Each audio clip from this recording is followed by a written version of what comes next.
Good morning, everyone. This is Frankie, our conure. We had some questions and I figured that I would answer them about Frankie.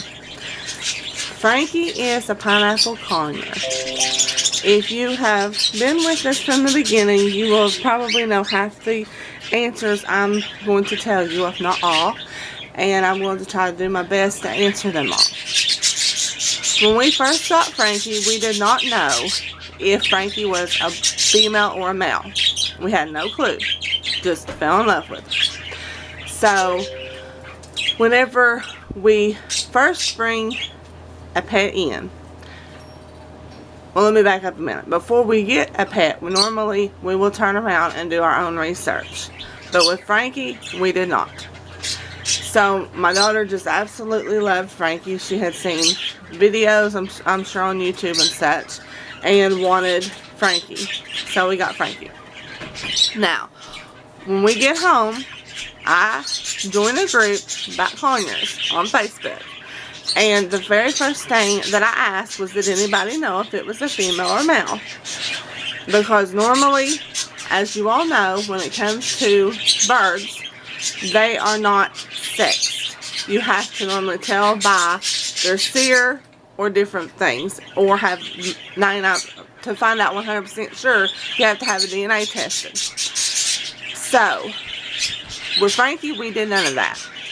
But some woman that is a breeder, I'm assuming she's done it for years. I did not ask. She said that she had breeded and that she could tell us right off that Frankie was a girl because of the white of her eye.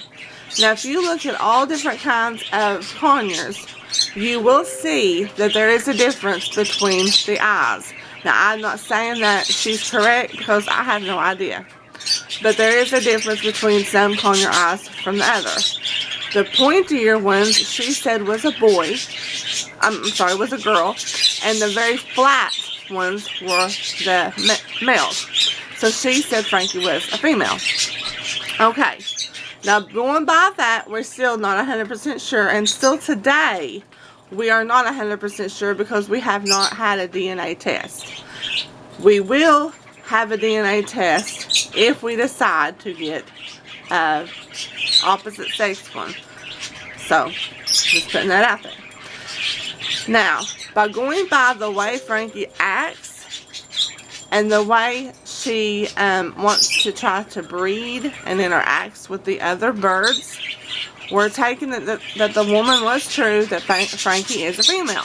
So when we got Frankie, we decided to say, okay, you know what, we need a name for both boy and girl and come up with Frankie. Now, Frankie, as far as Frankie's taking a bath, we have done all different types of things, and we are still trying to find all different types of things. And what I mean by this is, there is a little dish at the bottom that has Frankie's water that comes with a cage. When we put water in it, Frankie likes to dip her head in it and tries to stick her whole body in that little tiny cup, just like the one she's standing by, except that one's her food one that you see that's white. So she will go down and she will like dip her head. Then she will climb all the way back to the top. Then she will go down again and she'll dip her head again.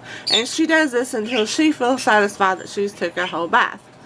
Now we wanted to try to figure out how she could do this in a bigger water container. So we first thought it was just cute on our part, and we ordered it looks more like I should have brought it in here to show you, but it more looks like it is a kid's sink, and it did come with dishes, but I can tell you that later about what happened with the dishes. But we filled that up and we turned it on. It's battery operated, and Frankie really didn't want to have anything to do with it. I don't know if it's scared her or what, but when she comes out, we'll turn it on, and she just doesn't want to have anything to do with it. So then we decided that we were going to take a big plastic container and we put it in there. And first I had too much water. Then after I read, you're only supposed to put a little bit of water. So I lowered it down, drained it, and put it back in there with just a little bit of water. She will still not go near it. Now I understand that they're a camper and they got to figure it out, keep it in there. Well, after 2 or 3 days, I give up and I took it out at night because I did not want to wake up and her drown. So I mean, she was watching. I was watching her the whole time it was in there.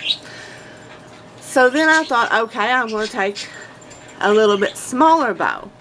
So I did this. So I kept downsizing until I came into basically a bowl, cereal bowl, and I stuck it in there.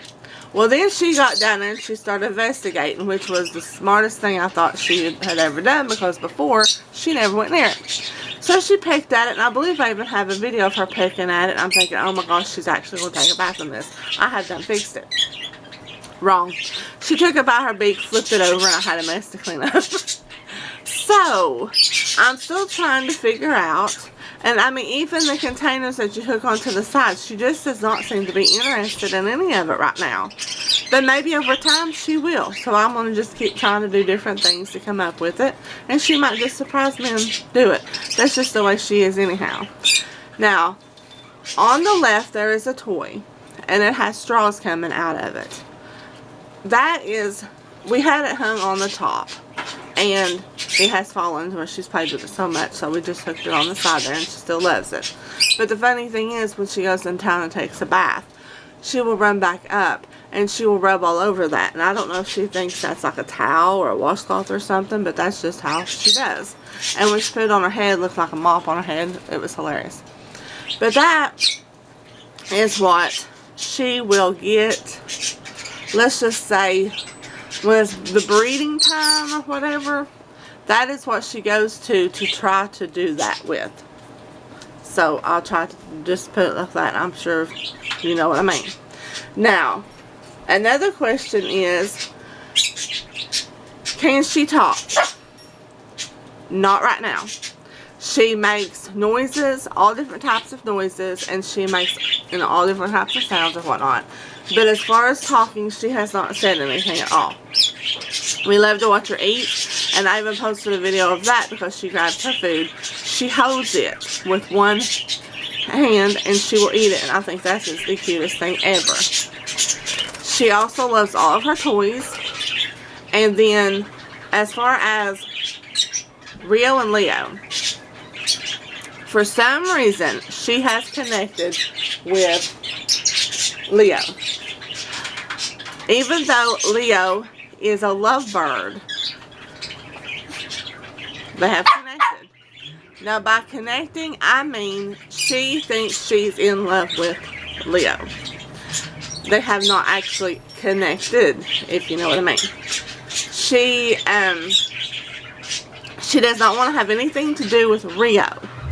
Now, we tried where they connected as far as they will scratch each other, they'll love on each other, they will regurgitate type thing and everything.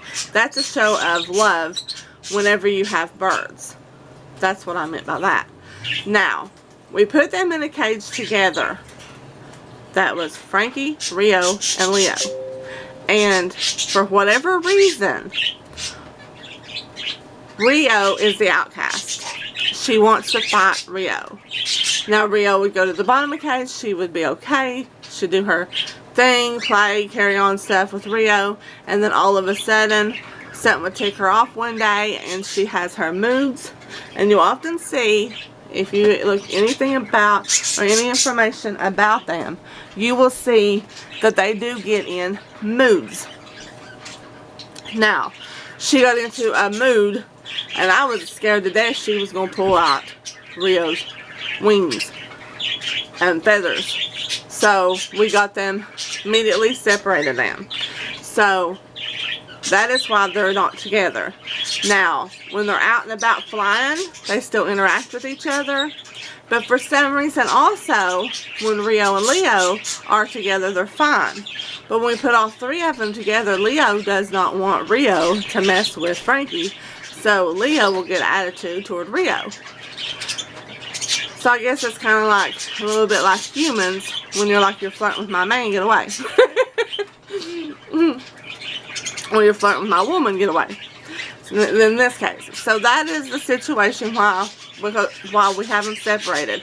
Because trust me, that would be one less cage for us to have to worry about, and one less thing to worry about. So we would love that, but right now it's not going to happen. Because we care for the birds and we watch them. As far as the toys go, she loves her toys. We've added the other one, the yellow, red, and blue ball. I call it the wrecking ball. But she loves it. She gets up there, but she loves bells. So as long as, for me to say, if you are home, like we are, basically 24/7, then if you have these animals and stuff, just watch them. Now, we're just taking the chance as far as any bells, strings, yarns, whatever you want to call it, toys in their cage. We're just taking the chance and we're just watching them. So far, we've not had any trouble at all with any toy. Now, the one, as far as feeding them, we give them seeds, we give them fruits and vegetables every day, and they love millet. She's just the cutest thing ever. She loves to spread them wings. She loves to stretch. Flies a little bit now. So that's about as good as the update that I know to tell you all of answering all your all's questions. If you have any more questions, feel free to message me or comment below. And the way that she acts in the video of going down and up and down and up and goes all over the cage when she takes a bath, that's just normal. That's just the way she is. Now, as far as when she's out, she never takes a bath when she's out. She always, I guess she thinks she's flying around and playing with the other birds and stuff. I guess she thinks she gets dirty. And when she goes back, she's ready to take a bath. And then she eats and drinks and goes to bed for a while. She loves the little swing. So that's it on Frankie. If y'all have any more questions, feel free to ask. And like always, like and share the video. We have an Amazon list at the bottom if you're interested in it. And we have a Facebook page called Our Life if you're interested in it and want more information about that.